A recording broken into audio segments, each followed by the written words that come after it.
గతేడాది వేల కోట్లు వసూళ్లు చూసింది టాలీవుడ్. ఇంకేం ఈ ఇయర్ కూడా బాక్స్ ఆఫీస్ బద్దలైపోతుందనుకున్నారంతా. కానీ ఫస్ట్ హాఫ్ పల్టీ కొట్టడం, second half slow and steady అంటుండడంతో ఎటు అర్థం కాని పరిస్థితి. అయితే గత సెప్టెంబర్ సాలిడ్ హిట్స్ అందించడంతో వచ్చే రోజులు కూడా ఇలాగే ఉంటే బాగుండు అంటూ ఆశపడుతున్నారట టాలీవుడ్ ఫిల్మ్ మేకర్స్. అసలే క్యూలో వరుస పాన్ ఇండియా సినిమాలు. ఇక టాలీవుడ్ బాక్స్ ఆఫీస్ దుమ్ము దులుపుతుందని ఆశగా ఎదురుచూశారు మేకర్స్.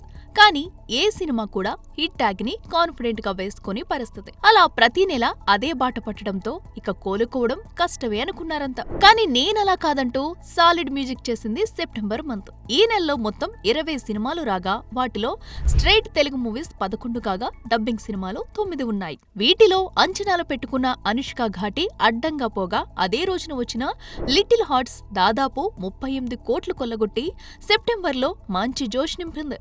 ఇక ఒకే రోజున వచ్చిన మిరాయ్, కిష్కింధాపురిలలో 2 బ్రేక్ ఈవెన్ కాగా మిరాయ్ వసూళ్లు అంతకంతకు దూసుకెళ్లడం విశేషం. ఇక మెగా ఫ్యాన్స్ భారీ ఆశలే పెట్టుకున్న ఓజీ బాక్స్ ఆఫీస్ ని మడతెట్టేస్తూ పవన్ కెరీర్ లోనే హైయెస్ట్ ఓపెనింగ్ చూసిన మూవీగా రికార్డు సృష్టించడం విశేషం. ఇక ట్రెండ్ చూస్తుంటే లాంగ్ రన్ లో 350 కోట్లు టచ్ చేసినా ఆశ్చర్యం లేదు. మొత్తానికి సక్సెస్ లేక డీలా పడ్డ టాలీవుడ్ ని ఇలా సెప్టెంబర్ ఆదుకుందన్నమాట.